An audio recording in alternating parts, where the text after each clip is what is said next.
నమస్కారం, SRTV news కి స్వాగతం. హెడ్లైన్ చూద్దాం.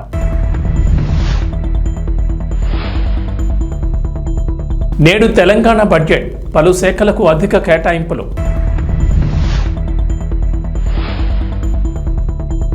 హైదరాబాద్ చుట్టూ రింగ్ రైల్ ప్రాజెక్ట్, కేంద్ర రైల్వే మంత్రి కీలక ప్రకటన.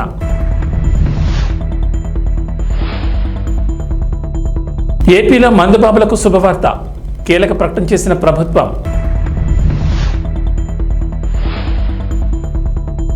తెలంగాణ ప్రజలకు వాతావరణ శాఖ హెచ్చరిక, నేడు పలు జిల్లాల్లో అతి భారీ వర్షాలు. ముఖ్యమంత్రి రేవంత్ రెడ్డి అధ్యక్షతన కేబినెట్ భేటీ ప్రారంభమైంది. 2024-25 వార్షిక బడ్జెట్ కు కేబినెట్ ఆమోదం తెలుపనుంది. అంతకుముందు డిప్యూటీ సీఎం ఆర్థిక మంత్రి బట్టి విక్రమార్క, ఛాంబర్లో మంత్రులు కోమటిరెడ్డి వెంకటరెడ్డి, పొంగులేటి శ్రీనివాసరెడ్డి, ఉత్తమ్ కుమార్ రెడ్డి, పొన్నం ప్రభాకర్, కొండా సురేఖ సమావేశమయ్యారు. బట్టిని కలిసిన చీఫ్ సెక్రటరీ శాంతికుమారి బడ్జెట్ ప్రవేశపెడుతున్నందుకు అభినందనలు తెలిపారు. ప్రజాభవన్ నుంచి డిప్యూటీ సీఎం ఆర్థిక మంత్రి బట్టి విక్రమార్క అసెంబ్లీకి బయలుదేరి వెళ్లారు. సీఎం రేవంత్ అధ్యక్షతన జరిగే కేబినెట్ సమావేశంలో బట్టి పాల్గొనున్నారు. అసెంబ్లీ కమిటీ హాల్లో జరగనున్న కేబినెట్ భేటీలో 2024-25 వార్షిక సంవత్సరాల బడ్జెట్కు కేబినెట్ ఆమోదం తెలపనుంది. తెలంగాణ ప్రభుత్వం అసెంబ్లీలో బడ్జెట్ను ప్రవేశపెట్టనుంది. 2024-25 ఆర్థిక సంవత్సరానికి గాను ఈ పద్దును ప్రవేశపెట్టనున్నారు. ఉదయం 9 గంటలకు ముఖ్యమంత్రి రేవంత్ రెడ్డి అధ్యక్షతన జరిగే కేబినెట్ సమావేశంలో బడ్జెట్ ఆమోదం పొందుతుంది. ఆ తర్వాత డిప్యూటీ సీఎం ఆర్థిక మంత్రి బట్టి విక్రమార్క మధ్యాహ్నం 12 గంటలకు శాసనసభలో పూర్తిస్థాయి పద్దును ప్రవేశపెడతారు. హైదరాబాద్ చుట్టూ రింగ్ రైల్ ప్రాజెక్టు నిర్మించేందుకు కసరత్తు జరుగుతున్న సంగతి తెలిసిందే. ప్రస్తుతం ఉన్న ఔటర్ రింగ్ రోడ్డుకు 40 కిలోమీటర్ల దూరం నుంచి రీజనల్ రింగ్ రోడ్ నిర్మిస్తుండగా దానికి సమాంతరంగా రింగ్ రైల్ ప్రాజెక్టు నిర్మించే ప్లాన్ చేస్తున్నారు. ఈ ప్రాజెక్టు నిర్మాణంపై కేంద్ర రైల్వే శాఖ మంత్రి అశ్విని వైష్ణవ్ కీలక ప్రకటన చేశారు.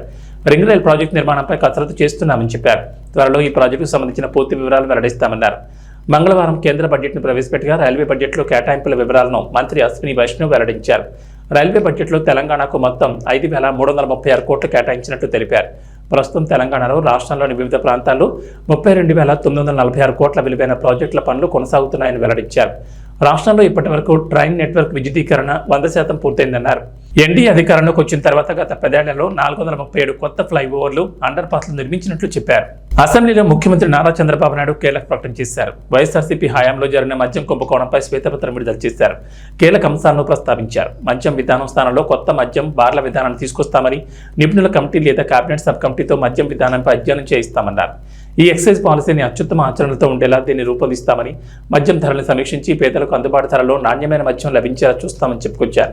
రాష్ట్రంలో ఎక్సైజ్ శాఖను పునర్వ్యవస్థీకరిస్తామని, వారిపై ఒకే విభాగం పర్యవేక్షించుతామని సీఎం తెలిపారు. ఈ రాష్ట్రానికి ఎంత ద్రోహం చేశారో, ఎంత అన్యాయం జరిగిందో ప్రతి ఒక్కరికి అర్థమవుతుంది. ఈరోజు మనందరం కూడా రాష్ట్రంలో ఎన్డీఏ గెలిచిన తర్వాత అఖండ విజయం, ఒక హిస్టారికల్ విక్టరీ వచ్చింది. కేంద్రంలో నిన్న బడ్జెట్లో ప్రత్యేకంగా పెట్టి మనకు డబ్బులు ఇస్తే మనం ఆనందపడ్డాం, ధన్యవాదాలు తెలియజేశాం. అదే సమయంలో ఈ రాష్ట్రంలో జరిగినటువంటి దోపిడీ మనం ప్రజలకు చెప్పి ప్రజల్లో కూడా చైతన్యం చేయాల్సిన బాధ్యత మనందరిపైన ఉందని చెప్పి నేను తెలియజేస్తున్నాను. ఈ పాయింట్లో 1 by 1 నేను ఒకసారి ఎక్స్ప్లెయిన్ చేస్తాను. మీరు కూడా ఫాలో కావాల్సిందిగా, ప్రజలందరూ కూడా ఆలోచించాల్సిందిగా వారికి కూడా విజ్ఞప్తి చేస్తున్నాం. నెక్స్ట్, ఆ రోజు చెప్పిన మొదటి పాయింట్ ప్రామిస్ చేయడంలో మద్యపాన నిషేధం పెడతాం. దానిపైన లిక్కర్ అవుట్లెట్స్ గ్రాడ్యువల్గా తగ్గించేస్తాం. 5 స్టార్ హోటల్కే పరిమితం చేస్తాం. అది ప్రామిస్ చేశారు. దానిపైన షాపులు 4,380 షాపుల్ని 2,934 చేసి, మళ్ళీ దాన్ని ఇంక్రీజ్ చేసి 3,392గా పెంచారు. దాని పేరు ఏపీటీడీసీ టూరిజం పేరుతో ఒక 458 షాపులు ఇచ్చారు.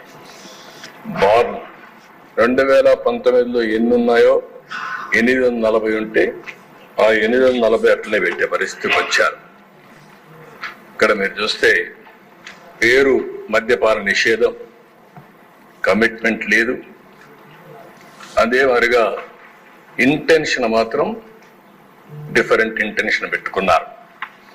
పబ్లిక్ పాలసీ చేసేటప్పుడు ప్రజాహితం కోసం చేస్తాం, అక్కడ మొత్తం మ్యానిపులేషన్కి, పర్సనల్ గెయిన్కి దోహదం చేసే విధంగా పబ్లిక్ పాలసీ చేసే పరిస్థితికి వచ్చారు. ఇల్ ప్లాన్డ్ ఇంబ్యాలెన్స్డ్ పాలసీ టోటల్ గా ఫెయిల్యూర్ అయ్యే పరిస్థితికి వచ్చారు. అడుగు అడుగునా తప్పులు చేశారు. దానివల్ల నేరాలు పెరిగాయి, బ్లాక్ మార్కెటింగ్ పెరిగింది, బూట్ లెగ్గింగ్ వచ్చింది.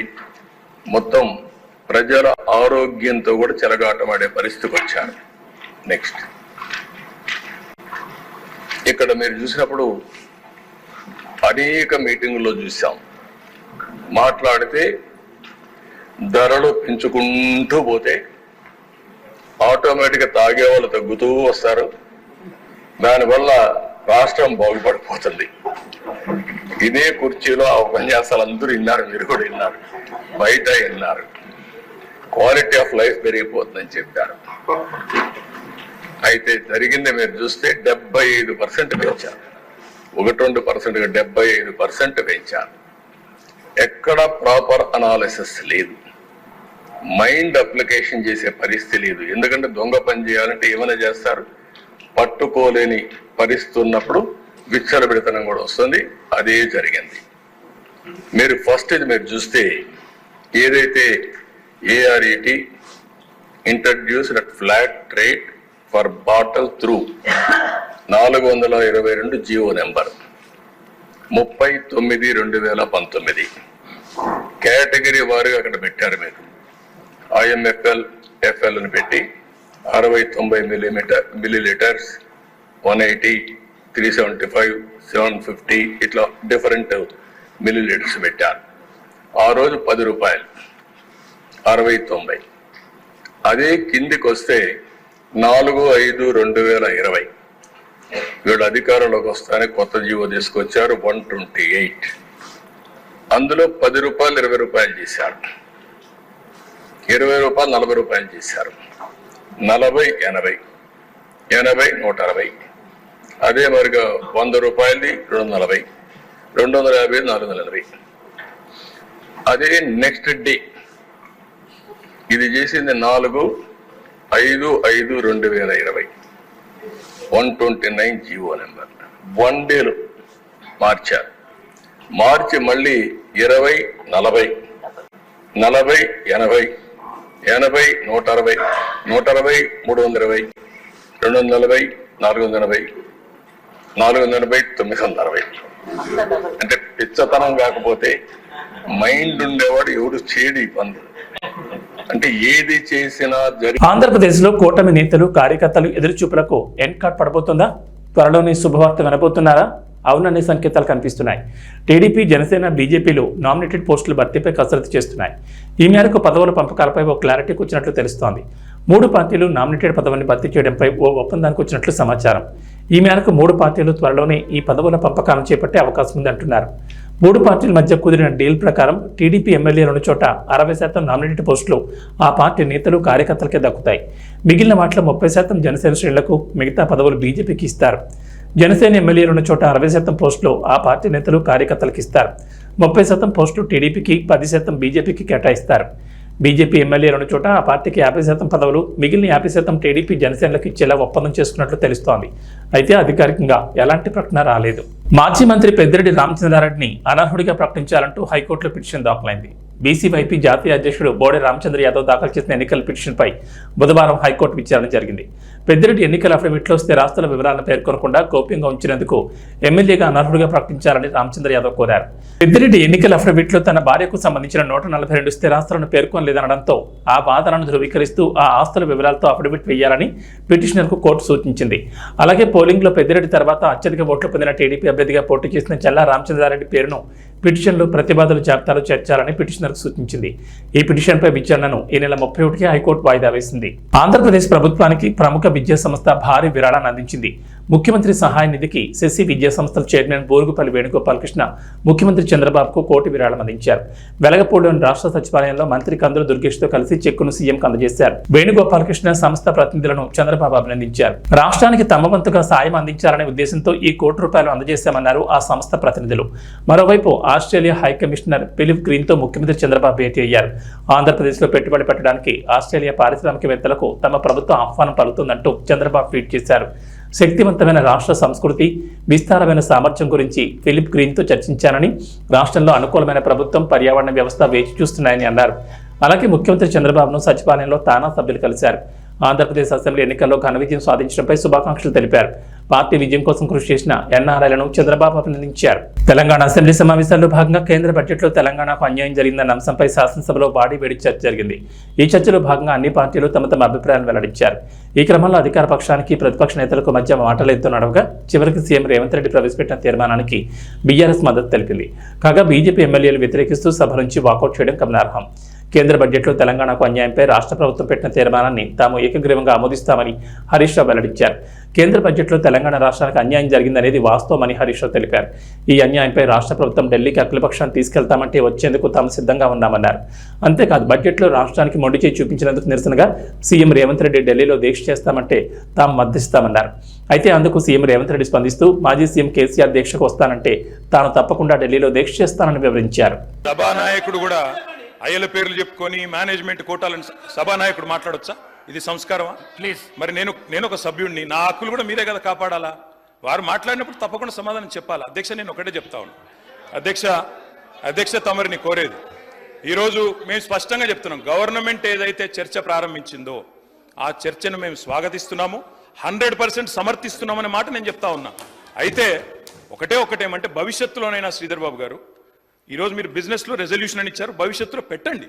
సబ్జెక్ట్ మీద చర్చ ఉంటే ఆ చర్చకు స్టేట్మెంట్ ఇవ్వండి, so that members can come prepared. అది వదిలేస్తే, ఆ మీమాంస వదిలేస్తే, అధ్యక్ష ఇప్పుడే నేను చెప్పాను అధ్యక్ష, మేము సీరియస్ విషయం కాబట్టి రెజల్యూషన్ సరిగ్గా పెట్టమని చెప్తున్నా వెంకరెడ్డి గారు. అధ్యక్ష, ఈ రకంగా మంత్రులు డిస్టర్బ్ చేయడం మాటికి పద్ధతి కాదు. సీనియర్ మెంబర్లు ఇదేం పద్ధతి అధ్యక్ష? స్వాగతిస్తున్నామని చెప్తే మళ్ళీ ఈ రకంగా ఇబ్బంది పెట్టడం ఏంది?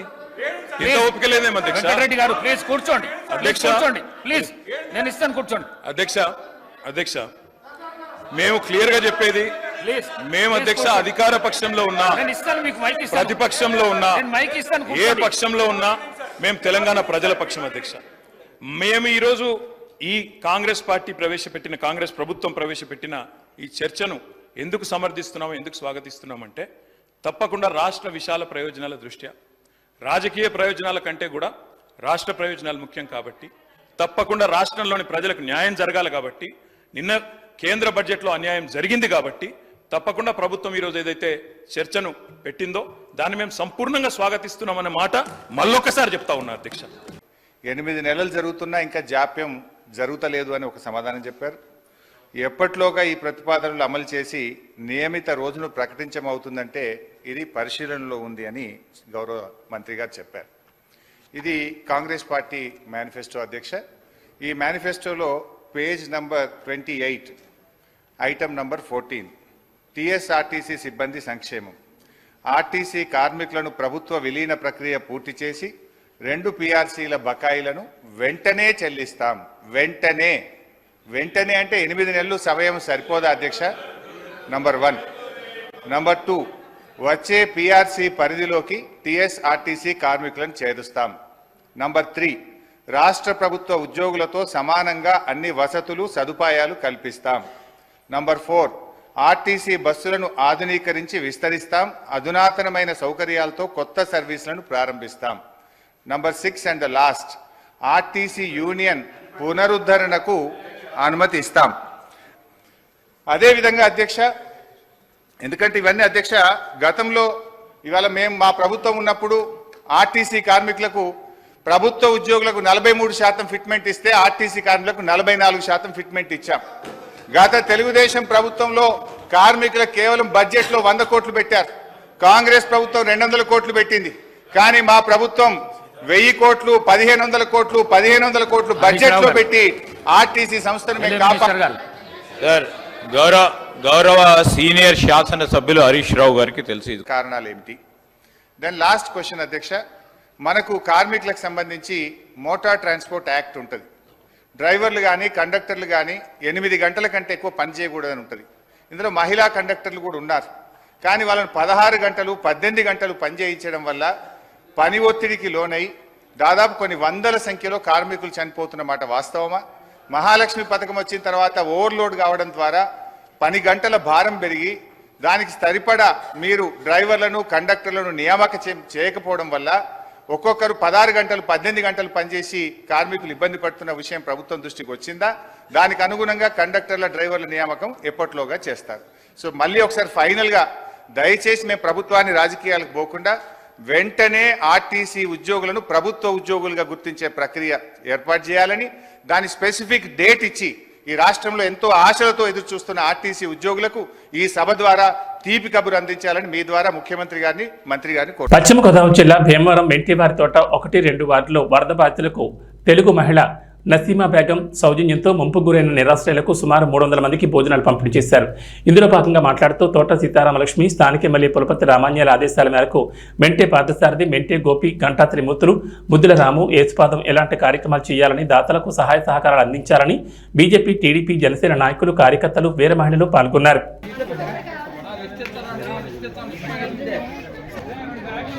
పిచ్చయ్య గారు, హోటల్ పిచ్చయ్య గారు 10 రూపాయలు టిఫిన్ పిచ్చయ్య గారు అండి. ఎవరికైనా వ్యవహారంలో తెల్లనోళ్ళు ఉండరు, ఆయన సౌజన్యంతో రేపు ఇవ్వడం జరుగుతుంది. దీనికి స్పందించి ఇంకా ఇతరులు కూడా ఇటువంటి కార్యక్రమాలు చేయాలని కోరుతూ తెలుగుదేశం కార్యకర్త అన్ని కూటమికి కారణంగా మెండూరు తోటలో లోతట్టు ప్రాంతంలో వర్షం వెళ్ళిపోయింది. ఎమ్మెల్యే గారు రావడం చూడడం జరిగింది. అలాగే జనసేన పార్టీ, అలాగే తెలుగుదేశం పార్టీ నాయకులు రావడం జరిగింది. అక్కడ సారు వెంటనే చూసి సమస్యని పరిష్కరించాలని చెప్పి మహిళలందరూ వచ్చి అక్కడ గోడ కట్టి ఇవ్వాలని చెప్పి అడిగారు. ఎమ్మెల్యే గారు సమస్య పరిష్కరిస్తానమ్మా అన్నారు. ఎందుకంటే అక్కడ వర్షం వచ్చినప్పుడల్లా నీళ్ళు నిండిపోయి పిల్లలు కూడా చనిపోవడం జరిగింది. అలాగే ఎమ్మెల్యే గారు కూడా మోటార్ పెట్టి తోయించడం జరిగింది.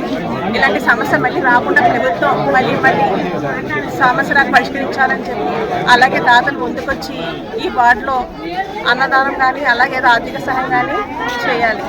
జై తెలుగు.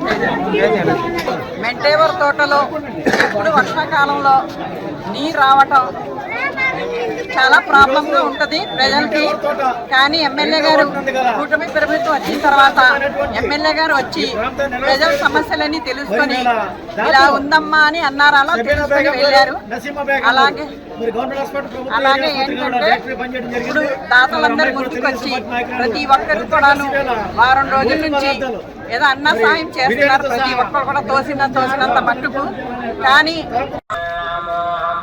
మెండూరు తోటలో 2వ వార్డులో ముంపు ప్రాంతాలకు గురైన వరద ముంపు ప్రాంతాలకు గురైన వాళ్ళందరికీ దాదాపు 300 నుంచి 400 మందికి నసీమా గారు, షబీనా గారు వాళ్ళ సారథ్యంలో వాళ్ళందరికీ పలావ్ పొట్లాలు పంచిపెట్టడం జరిగింది.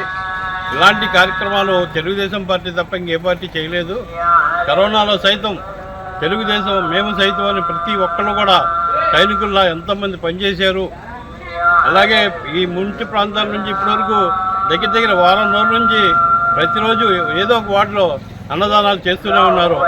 ఇలాంటి పార్టీ, ఆ పార్టీలో మేము కార్యకర్తలుగా ఉండడం మా అదృష్టంగా భావిస్తున్నాం. ఈ ప్రోగ్రాంకి మాకు సహకరించిన బాబులు గారికి కృతజ్ఞతలు.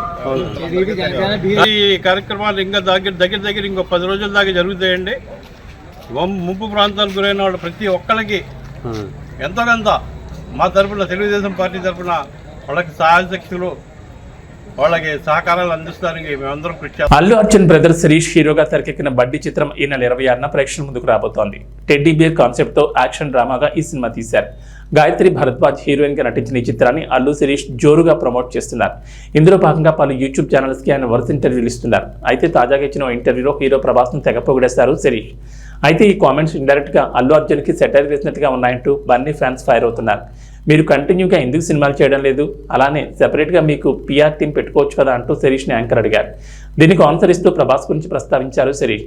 కంటిన్యూగా సినిమాలు చేస్తూ ఉంటే ఆడియన్సే మనల్ని గుర్తుపెట్టుకుంటారు. మన గురించి మనం చెప్పుకోకర్లేదు, సినిమాలే చెప్తాయి. ఈ విషయం ప్రభాస్ నుంచి నేర్చుకోవాలి. ఆయన అసలు ఎక్కడా కనపడరు, కానీ ఆయన సినిమాలు మాత్రం కనీసం 10 నెలలకు ఒకటైనా వస్తుంది. సింప్లిసిటీకి అతను పెద్ద ఎగ్జాంపుల్. ఆయన చేసేవన్నీ పెద్ద సినిమాలు అన్నీ బాగుంటాయి, బయట ఎక్కడా కనపడరు, ఎలాంటి హడావిడి ఉండదు. ఆయన నుంచి ఇలాంటివి నేర్చుకోవాలి. అలానే ఆయన సినిమాలను కూడా ప్రభాస్ పెద్దగా ప్రమోట్ చేసుకోరు, చాలా మినిమల్గా ప్రమోషన్ చేస్తారు. అలానే తన సినిమాలు కాకుండా దేనికి పెద్దగా రియాక్ట్ అవ్వరు. అసలు ఆయనకి పిఆర్ కూడా లేదు. అలానే ఏ అవార్డ్ ఫంక్షన్స్కి, రియాలిటీ షోలకు కూడా ఆయన పెద్దగా రారు. కానీ తన సినిమాల ఈవెంట్స్కి మాత్రం వచ్చి చిన్నగా ప్రమోట్ చేస్తారు. అయినా సరే ఆయన సినిమాలు పెద్ద హిట్ అవుతాయంటూ అల్లు శిరీష్ అన్నారు. T20 ప్రపంచ కప్ 2024 టైటిల్ సాధించిన తర్వాత కెప్టెన్ రోహిత్ శర్మ T20 ఫార్మాట్కు గుడ్ బై చెప్పిన విషయం తెలిసిందే. దీంతో శ్రీలంకతో జరిగే T20 సిరీస్కు కొత్త కెప్టెన్ ఎంపిక అనివార్యమైంది. ఈ నేపథ్యంలో శ్రీలంకతో సిరీస్కి ఎంపికయ్యే కెప్టెన్ని T20 ప్రపంచ కప్ 2026 వరకు కొనసాగిస్తారనే అంచనాలతో కెప్టెన్ ఎంపిక ఉత్కంఠ రేపింది. అయితే T20 ప్రపంచ కప్ 2024కు రోహిత్ శర్మకు డిప్యూటీగా ఉన్న హార్దిక్ పాండ్యాని భారత T20 జట్టు తదుపరి కెప్టెన్ అని అంతా భావించారు. కానీ అనూహ్యంగా భారత సెలక్షన్ కమిటీ సూర్యకుమార్ యాదవ్ను కెప్టెన్గా ఎంపిక చేసింది. దీంతో హార్దిక్ పాండ్యాకు అన్యాయం జరిగిందనే ఆరోపణలు వచ్చాయి. దీనిపై చాలా మంది మాజీ క్రికెటర్లు తమ అభిప్రాయాన్ని వ్యక్తం చేశారు. ఈ జాబితాలో టీమిండియా మాజీ చీఫ్ సెలెక్టర్, మాజీ క్రికెటర్ కృష్ణమాచారి శ్రీకాంత్ చేరాడు. శ్రీలంకతో T20లకు కెప్టెన్గా హార్దిక్ పాండ్యాను తొలగించడంపై అతను ఆగ్రహం వ్యక్తం చేశాడు. ఇందుకు టీమిండియా యాజమాన్యం ఇచ్చిన వివరణ సరిగా లేదని అసంతృప్తిని వ్యక్తం చేశాడు. పాండ్యా ఫిట్నెస్ కారణంగా అతన్ని ఎంపిక చేయలేదని చీఫ్ సెలెక్టర్ అజిత్ అగర్కర్ ఇచ్చిన వివరణ సరిగా లేదని చెప్పుకొచ్చారు. ఇక వాతావరణ విషయానికి వస్తే తెలంగాణలో గత వారం రోజులుగా ఎడతెరిపి లేకుండా వర్షాలు కురుస్తున్నాయి. కొన్ని జిల్లాల్లో భారీ వర్షాలు, మరికొన్ని జిల్లాల్లో ముసురు వానలు పడుతున్నాయి. దీంతో రాష్ట్రంలోని వాగులు, వంకలు పొంగి పొర్లుతున్నాయి. జలాశయాలు నిండుకుండలా మారాయి. అయితే ఇప్పట్లో వర్షాలు రాష్ట్రాన్ని వీడేలా కనిపించడం లేదు. నేడు కూడా పలు జిల్లాల్లో భారీ నుంచి అతి భారీ వర్షాలు కురుస్తాయని హైదరాబాద్ వాతావరణ కేంద్రం అధికారులు వెల్లడించారు. మరో 2 రోజుల పాటు ఈ వర్షాలు ఇలాగే ఉంటాయన్నారు. ఉత్తర ఛత్తీస్గఢ్ వద్ద అల్పపీడనం ఏర్పడిందని అధికారులు వెల్లడించారు. అది ప్రస్తుతం తూర్పు మధ్యప్రదేశ్గా కొనసాగుతుందన్నారు. దీని ప్రభావంతో తెలంగాణలోని పలు జిల్లాల్లో అత్యంత భారీ వర్షాలు కురుస్తాయన్నారు. ముఖ్యంగా ఉత్తర తెలంగాణ జిల్లాలకు వర్ష ప్రభావం ఎక్కువగా ఉంటుందని చెప్పారు. ఆసిఫాబాద్, పెద్దపల్లి, జగిత్యాల, మంచిర్యాల, భూపాలపల్లి జిల్లాలో అత్యంత భారీ వర్షాలు కురుస్తాయని వాతావరణ కేంద్రం వెల్లడించింది. ఈ మేరకు ఆయా జిల్లాలకు ఎల్లో అలర్ట్ జారీ చేశారు. నిర్మల్, నిజామాబాద్, కరీంనగర్, కామారెడ్డి, ములుగు, వరంగల్, హనుమకొండ, జనగాం జిల్లాలో ఓ మోస్తరు వర్షాలు కురిసే ఛాన్స్ ఉందని పేర్కొన్నారు. వర్షంతో పాటు ఉరుములు, మెరుపులు, కొన్ని చోట్ల పిడుగులు పడే ఛాన్స్ ఉన్నట్లు అధికారులు వెల్లడించారు. ప్రజలు అప్రమత్తంగా ఉండాలని, అవసరమైతేనే బయటకు రావాలని సూచిస్తున్నారు. ఏబీ బులెటిన్ విశేషాలు. నమస్కారం.